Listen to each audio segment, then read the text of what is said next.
Mga kawad at tubo na nakakonekta sa mga makina at aparato at iba't ibang uri ng gamot at solusyon. At isang lalaking nakahiga sa puting kama na pinanghihinaan ng sakit at pinahina ng karamdaman na iniwan ng sakit na matamlay at maputla.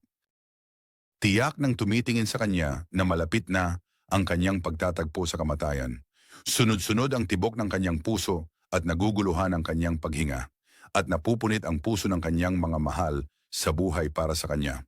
At tumutulo ang kanilang mga luha. At napuputol ang mga dahilan sa lupa. Pagkalipas ng ilang araw, bumangon ang lalaki na malusog at magaling. Parang walang nangyari. Diyos ang nagpapagaling.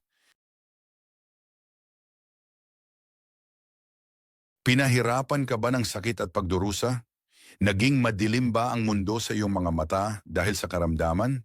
Napagod ka na ba sa pagpunta sa mga doktor at sa paglalakad sa mga pasilyo ng ospital? Nagulo ba ang iyong isipan sa mga pangalan ng klinika, uri ng mga pagsusuri at iba't ibang reseta? Ano sa palagay mo kung sabay tayong makilala ang isang bagay na maghuhugas ng ating mga kaluluwa mula sa kanilang mga sakit at hirap? Ito ang pangalan ng Diyos na Shafi.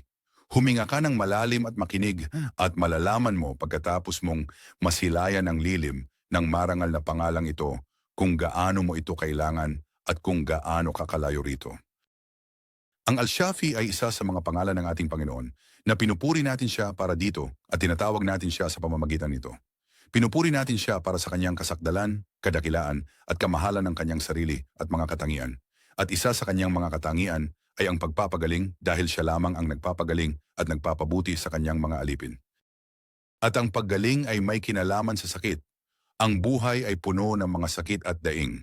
At ipinaalam sa atin ng Diyos ang kanyang pangalan na ang nagpapagaling upang ang ating mga sakit ay yumuko sa dambana ng kanyang awa at ang ating mga kirot ay yumuko sa pintuan ng kanyang kapangyarihan. Itinakda ng Diyos na ang katawan na ito ay mawalan ng sigla dahil sa sakit upang makumbinsi ang tao sa kanyang kahinaan at kawalan ng kapangyarihan at maramdaman ang halaga ng kalusugan. Isa ito sa mga ari-arian na hindi matutumbasan ng halaga at hindi mararamdaman ang halaga nito maliban kung dumating ang sakit. At ang mga sakit ay naglalapit sa matalino sa kanyang Panginoon kaya't siya ay lumuluhod sa kanyang pintuan at humihiling ng kagalingan. Maaaring ituwid ng sakit na ito ang landas ng kanyang buhay at itulak siya na ibalik ang mga karapatan at tumigil sa pang-aapi. Ang sakit ay nagpaparamdam sa atin ng pagdurusa ng iba at nagpapalago sa atin ng kabutihan, ng awa at pakikiramay. At ang sakit na may kasamang pagtitiis ay biyayang dapat ipagpasalamat. Nililinis ng Diyos ang tao mula sa mga kasalanan at itinaas ang kanyang kalagayan. At kapag minahal ng Diyos ang isang alipin, sinusubok niya ito, kaya't pinapakinang ng sakit ang kanyang likas na katangian. Kaya't luminis ang kanyang kaluluwa, bumuti ang kanyang ugali, at luminis ang kanyang sarili. Ang buhay na walang sakit ay buhay na walang pakiramdam at walang kahulugan. Ang buhay na tao ay kailangang makaranas ng pagdurusa na pumupukaw sa kanya ng likas na pagnanais na mabuhay, ipagtanggol ang sarili, at maghanap sa mundo ng mga dahilan para sa kagalingan. At sa ganito nagpapatuloy ang buhay hanggang sa nais ng Diyos. Kapag pinahintulutan ng tagapagpagaling, mawawala ang sakit at babalik ang kalusugan.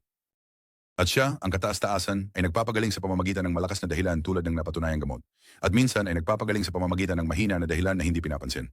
At kung minsan sa pamamagitan ng kakaibang dahilan na hindi inaasahan.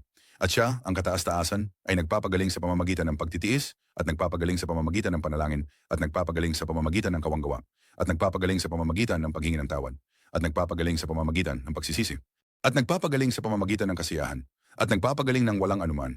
Mas matindi kaysa sa mga sakit ng katawan ang mga sakit ng puso.